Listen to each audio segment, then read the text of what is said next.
A starving woman walks away, so Ibrahim Traoré quietly follows her, then breaks down. The afternoon sun beat down mercilessly on the dusty streets of Ouagadougou, casting long shadows as a thin woman stood at the edge of the food distribution center. Her threadbare dress hung loosely on her frame, eyes downcast as she watched others clutch their precious rations. She had arrived too late. Again, the officials had shrugged with practiced indifference. No more supplies until next week. Around her, the fortunate ones balanced bags of rice and cans of oil on their heads, their relief palpable in a city where hunger had become as common as the red dust that coated everything. The woman turned away without protest, without begging, her back straight despite the hollow ache in her stomach. Dignity was sometimes all you had left when everything else had been stripped away by drought and circumstance. She began the long walk home with empty hands, but a determined gait, unaware of the pair of thoughtful eyes that followed her retreat. The observer wasn't immediately recognizable in his simple clothing. No presidential regalia, no security detail hovering nearby. Ibrahim Traoré, leader of Burkina Faso, had slipped away from his motorcade, drawn by an impulse he couldn't explain. Something in the quiet resignation of the woman's shoulders had called to him, a silent dignity that seemed to embody the suffering of his people, suffering that statistics and reports could never fully capture. As she disappeared around a corner, Ibrahim made a decision that would alter both their lives forever. He followed her, one quiet step at a time. Before we continue, tell us, where are you watching from? Drop your location in the comments, and don't forget to like and subscribe. Trust me, you're going to want to see how this ends. Ibrahim remembered hunger.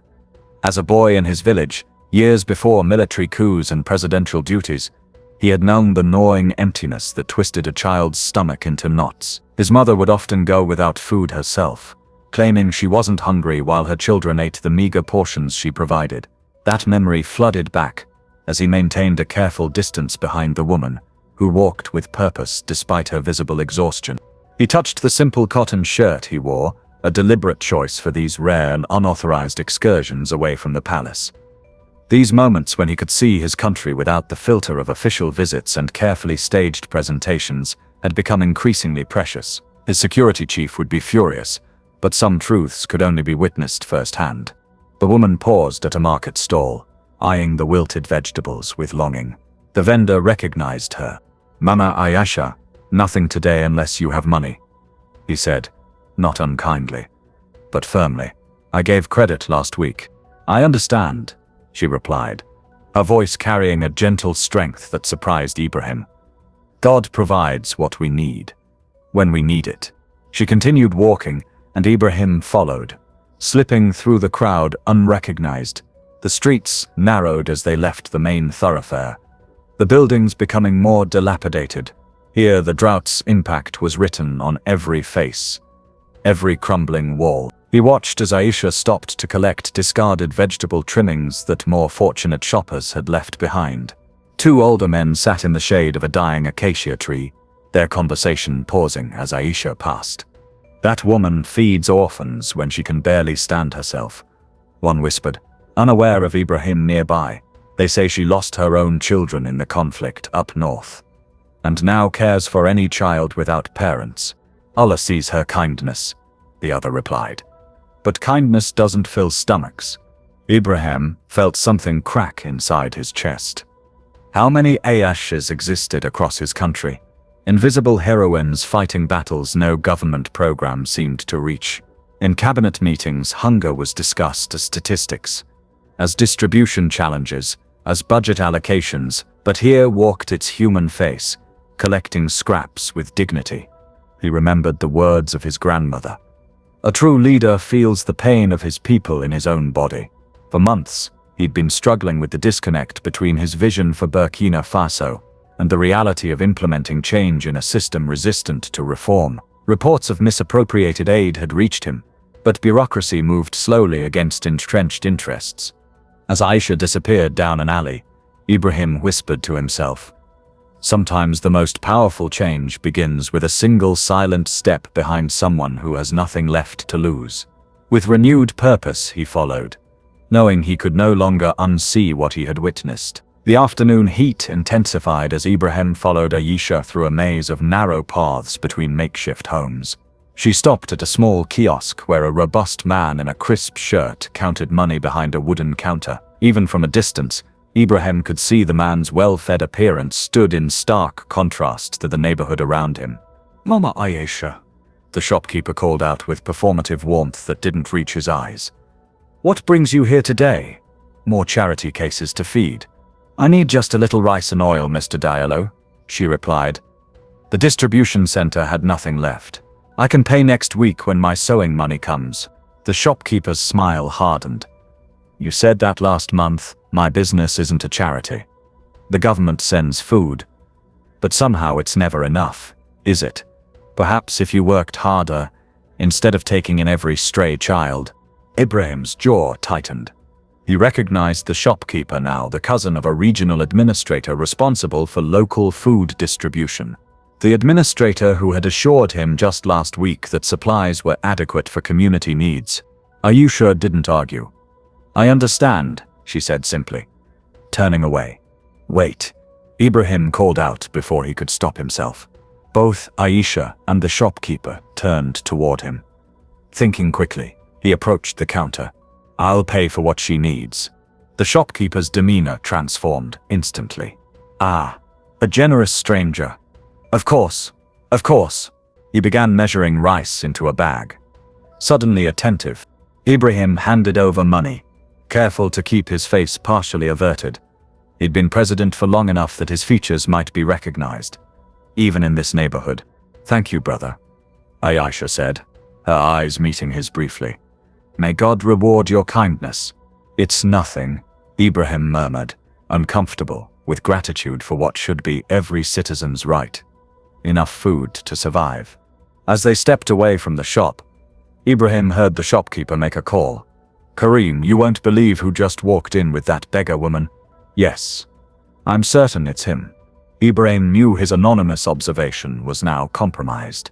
Still, he continued following Aisha at a respectful distance as she navigated the neighborhood, stopping occasionally to greet neighbors or pick up items others had discarded. A broken plastic bowl, a torn shirt that could be mended. At the neighborhood's edge, the homes gave way to an open area where children played with a makeshift ball. Their laughter belied their obvious malnutrition, thin limbs and distended bellies. When they spotted Aisha, they ran to her with cries of delight. "Mama! Mama Aisha!" A little girl reached her first, hugging her legs. "Did you bring food today?" And Aisha smiled, a transformation that lit her entire face. "Yes, little one. We will eat tonight." Ibrahim watched as she was surrounded by children. He counted 7, ranging from perhaps 4 to 12 years old. None appeared to be her biological children. They represented different ethnic groups, united only by circumstance and Aisha's care. "Not so fast," a stern voice interrupted. A man in a government uniform approached, clipped board in hand. Ibrahim recognized the regional administrator himself, Kareem Ouedraogo, the very official whose reports he had been reading last week. "Mama Aisha, you've been warned about housing children without proper documentation. We have orphanages for this purpose." "They're not orphans when they have a mother," Aisha replied, her voice steady despite the fear Ibrahim could see in her eyes. "The orphanage in this district has been closed for renovation for 2 years now." "Regulations exist for a reason," Kareem insisted, making a show of writing notes. "Perhaps if you could provide a contribution to expedite their paperwork." His meaning was clear. Ibrahim felt rage building within him. This was the reality his presidential convoys never witnessed. Extortion masquerading as bureaucracy, hunger used as leverage against the vulnerable. Before he could intervene, Aisha swayed suddenly, her thin frame unable to support her any longer. She caught herself, but not before Ibrahim had moved forward instinctively to help her.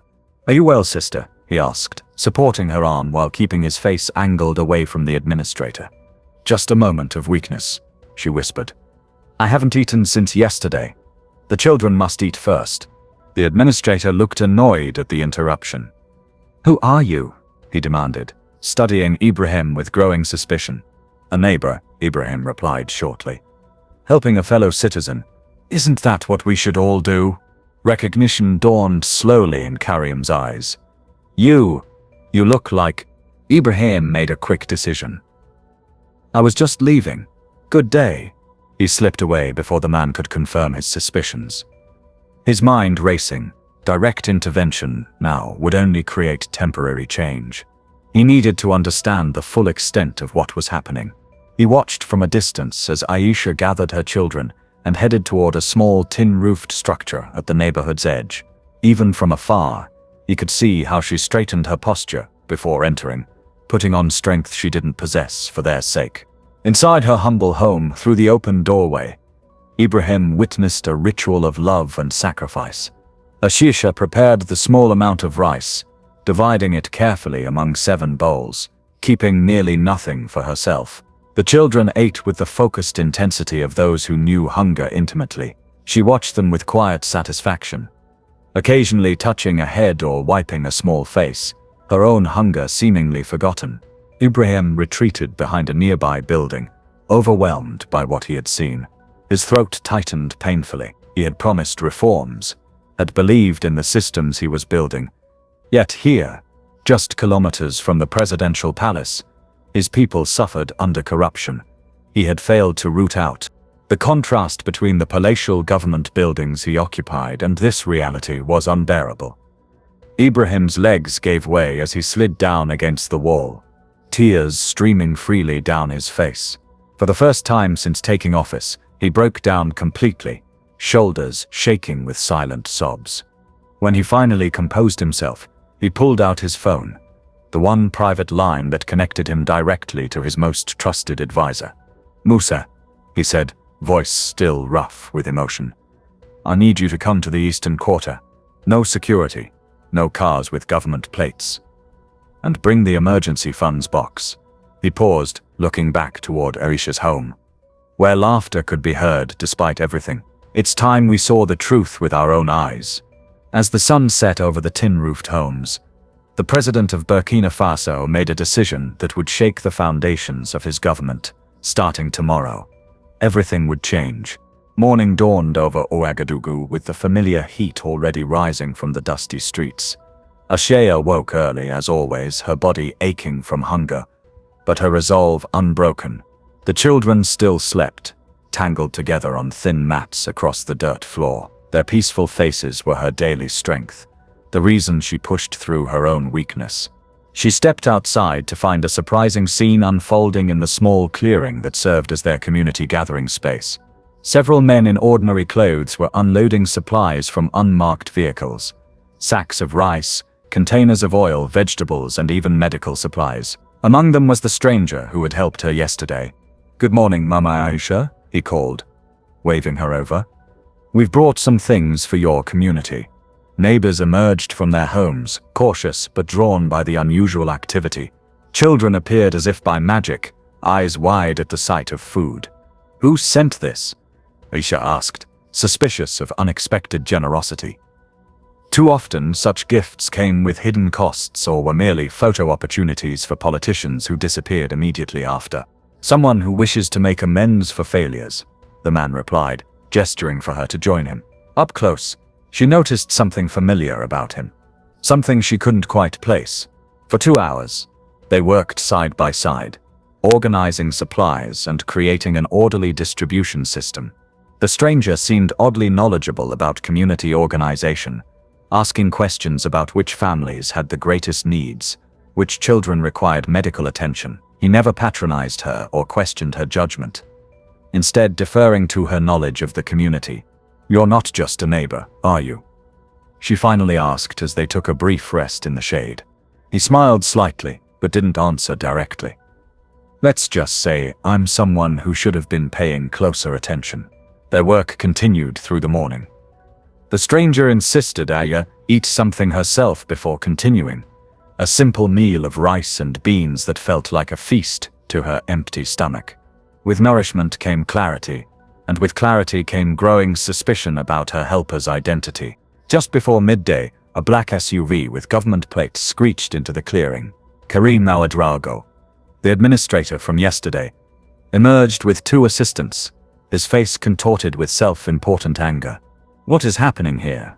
he demanded. "No distribution has been authorized for this sector this week. Who gave permission for this?" The community members fell silent, their brief moment of joy evaporating under official scrutiny. Children shrank behind their mothers. Ayesha stood her ground, though her heart raced with familiar fear. "We are simply sharing resources with those in need," the stranger beside Ayesha said calmly, turning to face the administrator. Karim's angry advance halted abruptly. His face drained of color as recognition dawned. "Mr. President, is it really you?" A collective gasp rippled through the gathering. Adisha turned to stare at the man beside her, the simple clothes and humble demeanor suddenly making terrible, wonderful sense. Ibrahim Traoré, president of Burkina Faso, stood in her community, had worked beside her, and had witnessed her struggles firsthand. "Administrator, order you go," Ibrahim acknowledged with a nod that contained no warmth. "I'm surprised to see you so concerned about unauthorized distribution. Yesterday you seemed quite comfortable with the idea of accepting contributions from citizens in exchange for processing paperwork for orphaned children." Karim stammered, "Mr. President, there's been a misunderstanding. I was simply ensuring proper procedures." "There is no misunderstanding," Ibrahim cut him off, his voice carrying the quiet authority that had brought him to power. "I've spent the last 24 hours observing what happens when government officials look away, or worse, profit from, the suffering of our people." He gestured toward the food distribution center in the distance. "Last month, your office reported receiving sufficient supplies to feed this entire sector for 6 weeks. Yet yesterday, people were turned away empty-handed. Where did those supplies go, Administrator?" Karim's assistants took subtle steps away from their boss, distancing themselves from what was clearly becoming a career-ending moment. "Sir, the logistics are complex," Karim began, sweat beading on his forehead, despite the shade. "There are many factors." "There is only one factor that matters," Ibrahim interrupted, his voice rising for the first time. "Our people are starving while food meant for them disappears. Children sleep hungry while officials grow fat. This ends today." He turned to address the gathered community, who watched in stunned silence. "Citizens of Burkina Faso, I stand before you not just as your president, but as a witness to your struggles and your strength. What I have seen in this community, both the suffering and the dignity with which you face it, has broken my heart and strengthened my resolve." Ibrahim moved to stand beside Ayesha, placing a hand gently on her shoulder. "This woman, whom many of you know as Mama Ayesha, has shown me what true leadership looks like. While caring for 7 orphaned children with almost nothing for herself, she has demonstrated that real power lies not in titles or offices, but in service to others." Ayesha stood frozen, overwhelmed by the sudden attention and the revelation of her helper's identity. "I was born to hunger," Ibrahim continued, his voice carrying across the now silent clearing. "Many of you were as well. When I came to power, I promised change. But real change cannot be made from palace offices alone. It must begin here, in the places where our people live and struggle and hope." He turned to Karim, whose arrogance had dissolved into naked fear. "Administrator, Orderberger, you are immediately relieved of your duties. Your assets will be frozen pending a full investigation into the distribution of aid in this region." He nodded to one of his men, who moved to stand beside the now former administrator. The community erupted in murmurs of shock and tentative hope. Ibrahim raised his hand for quiet. "This is not about punishing one corrupt official. This is about changing a system that allows corruption to flourish while the vulnerable suffer." He looked directly at Ayesha. "Starting today, aid distribution will be overseen by community representatives who know the real needs of their neighbors. Mama Ayesha, if you are willing, I would like you to lead this effort in your sector." Ayesha found her voice at last. "Mr. President, I am honored, but I am just a seamstress who cares for children." "You are exactly what we need," Ibrahim replied, his voice gentle but firm. "Someone who serves others before herself. Someone who knows hunger and still shares what little she has. If the government worked more like you, Burkina Faso would be a different country. He addressed the community again. Today marks the beginning of a new approach. I will not make empty promises of overnight transformation. The challenges we face are deep and complex, but I give you my word, what I have seen here will not be forgotten or ignored. The hungry will be fed, the corrupt will be held accountable, and the dignity of every citizen will be respected. As if to demonstrate his commitment, Ibrahim turned to his staff and gave a quiet order. Minutes later, they brought forward a simple meal prepared from the distributed supplies. The president himself sat cross-legged on the ground with Aisha's children, sharing their food without ceremony or pretense. In my culture, he said as he broke bread and passed it to a wide-eyed child, sharing a meal means we become family. Today, let us remember that Burkina Faso is one family, with all the responsibilities that entails. As the children cautiously began to eat, their initial awe giving way to childish hunger, Ibrahim caught Aisha's eye in that moment of connection. The president and citizen shared an understanding that transcended their different worlds. The knowledge that true change begins with seeing one another as fully human, with all the obligation and opportunity such recognition brings. Word spread through Ouagadougou like wildfire. The president himself had appeared in one of the poorest neighborhoods, had shared a meal with orphaned children, and had dismissed a corrupt official on the spot. By nightfall, the story had reached every corner of Burkina Faso. By the following morning, international news outlets had picked it up, their headlines varying from cynical Traoré's PR stunt in slums to cautiously optimistic Burkina Faso president's surprise intervention, genuine reform or political theater. Ibrahim paid little attention to the media frenzy. In a secure conference room at the presidential palace, he sat with a small team of his most trusted advisors, including Musa, the only one who had known about his unscheduled excursion. The preliminary audit confirms what we witnessed, Musa reported, sliding documents across the table. Approximately 60% of aid designated for the eastern sector never reached its intended recipients over the past 8 months. Karim Ouedraogo's personal accounts show deposits totaling nearly 40 million CFA francs during that period, far beyond his official salary. Ibrahim nodded grimly. And the distribution centers? We've initiated emergency protocols, another advisor replied. Community oversight committees are being established in each sector, following your directive. The model you suggested, having local representatives like Mama Aisha involved in verification, is being implemented. Not just involved, Ibrahim corrected. Leading. The people who understand hunger must lead the fight against it. He stood and walked to the window, looking out over the city he had sworn to serve. What about the children? The 7 under Mama Aisha's care have been officially registered, Musa said. We've expedited their paperwork without any contributions. A small smile played at his lips. We're also reviewing the closed orphanage situation. Preliminary findings suggest the renovation funds were diverted to private accounts 3 years ago. Ibrahim turned back to his team. I want a complete restructuring of the child welfare system. No more missing funds. No more closed facilities. No more children sleeping hungry while officials grow rich on their suffering. His voice remained measured but carried an intensity his advisors recognized, and I want it done with the involvement of those already doing this work without recognition or support. In the days that followed, the government machinery creaked into uncertain motion. Officials who had grown comfortable in corrupt systems suddenly found themselves under scrutiny. Some resigned preemptively.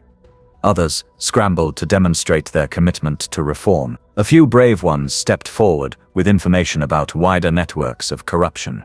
On the 7th day after Ibrahim's revelation in the Eastern Quarter, he returned, this time with a small security detail that remained at a respectful distance. He found Aisha in the newly established community center, formerly an abandoned school building that had been rapidly repurposed. She sat at a simple desk, reviewing distribution records with 2 other community members. When she saw him, she stood quickly, uncertain of the protocol for greeting a president who had shared a meal in her home. Please, sit, Ibrahim said, taking a chair across from her. I came to see how the new system is working. Aisha relaxed slightly. There have been adjustments. Not everyone is happy to have a woman with no education overseeing their work. And how have you handled that? Ibrahim asked, genuinely curious. A small smile touched her lips. I reminded them that hunger is an excellent educator.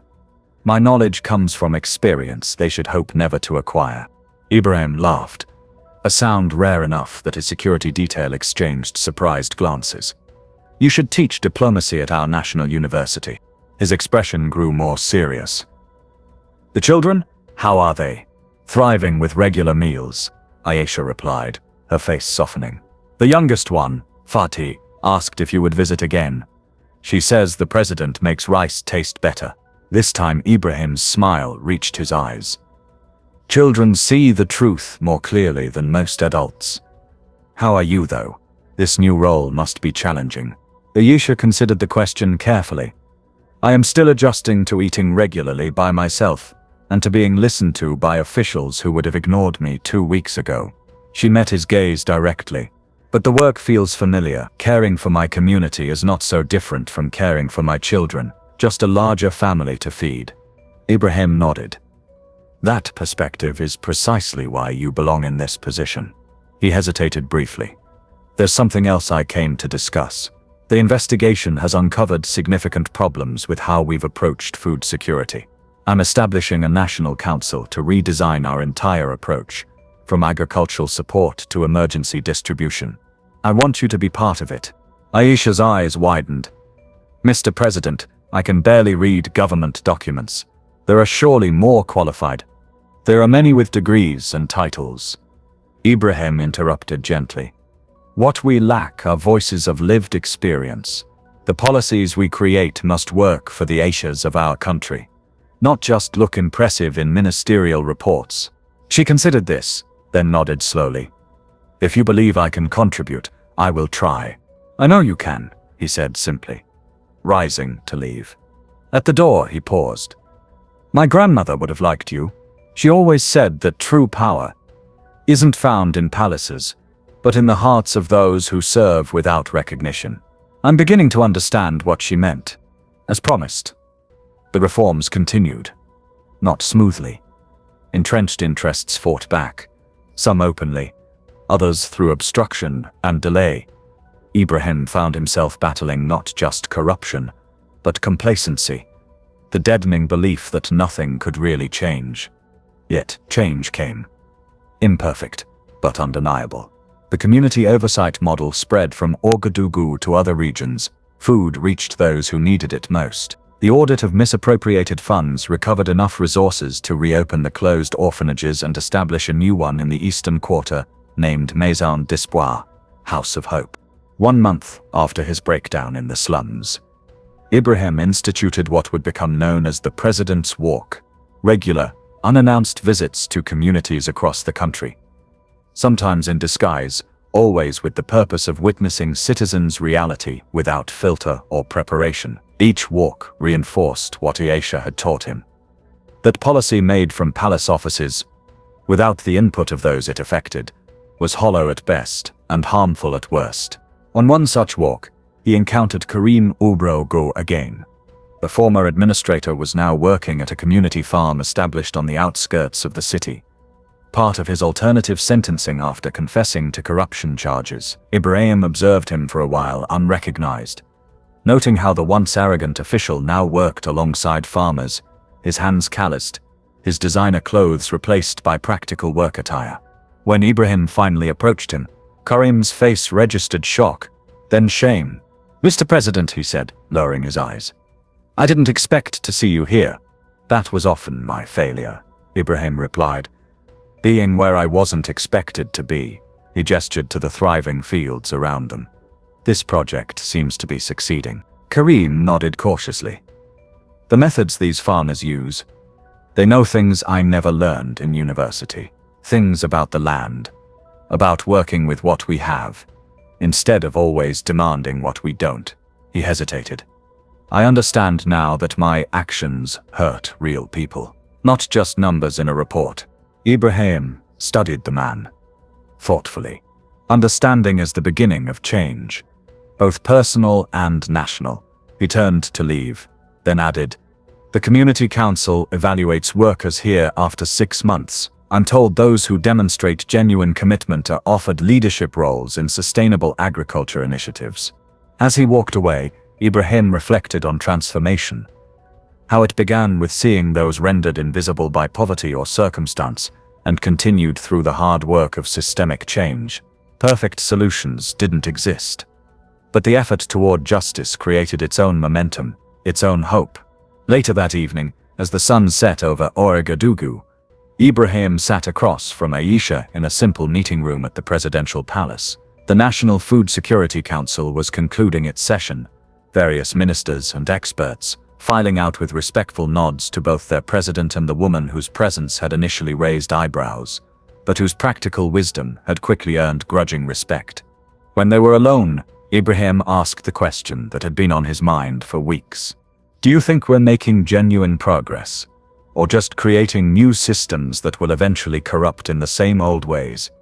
Aisha considered this with the seriousness it deserved. "When I first met you, my children had gone 3 days with almost nothing to eat. Today, no child in our quarter sleeps hungry." She smiled slightly. "That is progress measured in the simplest and most important way." She continued thoughtfully. "Systems will always be tested by human weakness, but they can also be strengthened by human connection. What you did, seeing with your own eyes, sharing our meal, knowing our names, that can't be undone. That knowledge lives in your decisions now." Ibrahim nodded slowly. "And in the officials who now know they might encounter their president in the marketplace or the village square." "Exactly," Aisha agreed. "Fear of consequences matters, but I think hope of something better matters more." She gathered her papers, preparing to leave.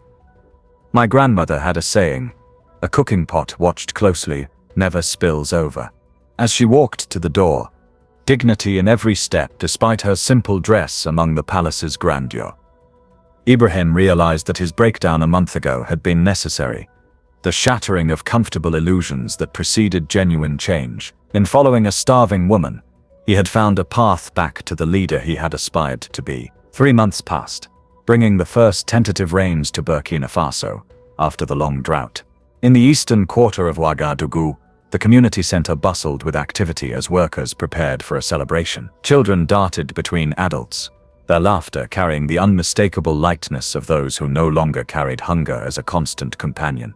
Ibrahim arrived without ceremony, choosing to walk the last half-kilometer rather than have his motorcade disrupt the neighborhood.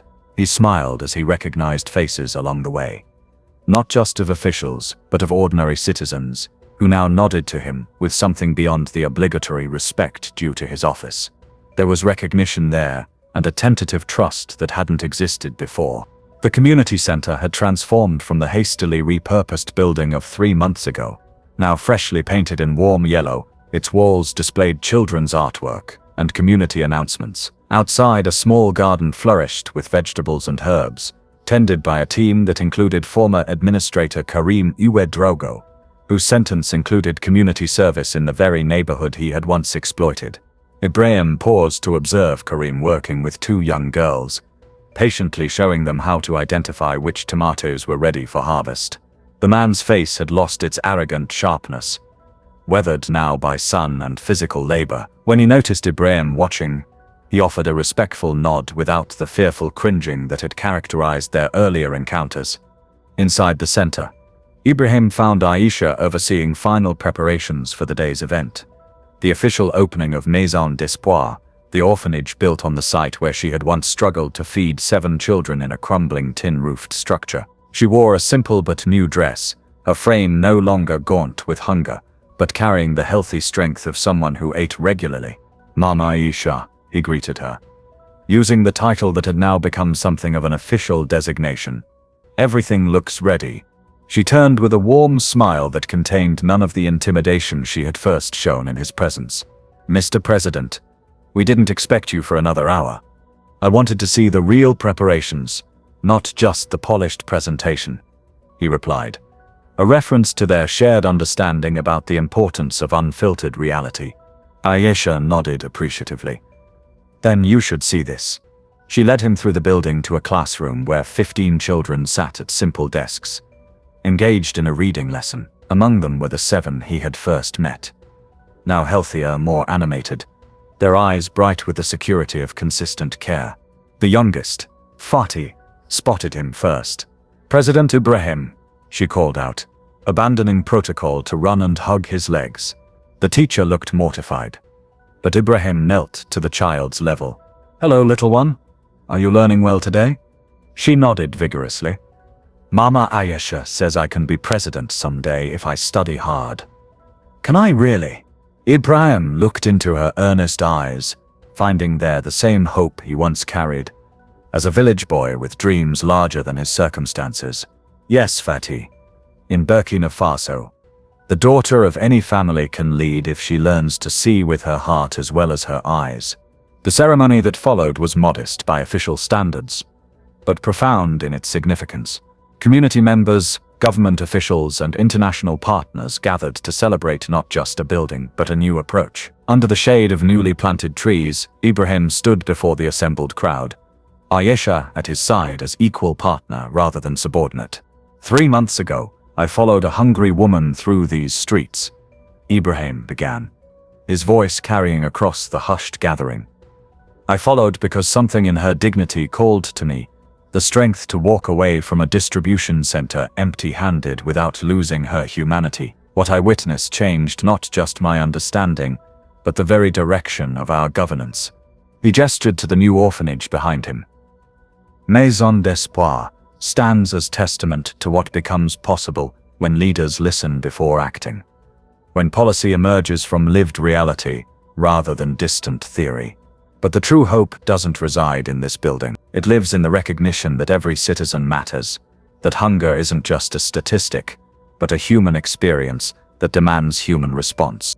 Ayesha stepped forward when invited, a natural poise now complemented by the quiet authority she had earned. 3 months ago, I had nothing to give my children but determination, she said. Today, we have food security councils in 26 communities across our nation. We have gardens growing where dust once gathered. We have officials who walk among us, not as superiors but as partners. She smiled at the children seated in the front row. And we have little ones who believe they might be president someday. After the formal dedication, as attendees shared a community meal prepared from locally grown food, Ibrahim found himself alongside Ayesha, at the very spot where he had first seen her walking away from the distribution center. "Do you remember this place?" he asked quietly. "Every day," she replied. "It reminds me that sometimes the end of one path is simply the beginning of another." Ibrahim nodded thoughtfully. "The agricultural minister tells me the new irrigation systems are showing promise. Next year's harvest should improve significantly. Numbers and systems matter," Ayesha acknowledged. "But so does this." She gestured to where Karema Suadraogo was serving food to elderly community members, a task that would have been unthinkable for the proud administrator months earlier. Transformation comes one person at a time. And sometimes one president at a time, Ibrahim added with a small smile. "My cabinet has grown tired of hearing me ask what would Mama Ayesha think of this policy." She laughed, the sound freeing in its naturalness. "And what would your grandmother say about all this?" Ibrahim's expression softened. "She would remind me that leadership isn't measured in grand pronouncements, but in whether children sleep with full bellies and hope in their hearts." As the celebration continued around them, Ibrahim surveyed the community that had taught him to see his country anew. The challenges remained immense. Climate change, regional instability, entrenched poverty, but something fundamental had shifted, both in governance and in the relationship between state and citizen. "You know," Ayesha said thoughtfully, "in my village we have a saying, the greatest leaders are the ones who remember how to follow." Ibrahim nodded, understanding the deeper wisdom in her words. Especially when following the footsteps of those who walk away hungry. In the months and years that followed, the president's walk became institutionalized across Burkina Faso. Officials at every level were required to spend time in communities without announcement or preparation, to eat what citizens ate, to listen before proposing solutions. International observers noted the unusual approach, some dismissing it as performative, others recognizing its transformative potential. For Ibrahim Traoré, however, it was simply the fulfillment of a promise made in that moment of breakdown beside a tin-roofed home, a promise to never again allow distance to blind him to his people's reality. And whenever the burdens of leadership threatened to overwhelm him, he would remember the quiet dignity of a hungry woman who taught a president what it truly means to see. Did this story touch your heart? Has something similar ever happened to you or someone you know? Share your experience in the comments below. Your story might be exactly what someone else needs to hear today. If you enjoyed this journey of transformation and discovery, don't forget to like this video and subscribe to our channel for more powerful stories that reveal the truth about human connection, dignity, and the unexpected moments that change lives forever. Every like, comment, and share helps these stories reach others who need to hear them. Where are you watching from? Let us know in the comments.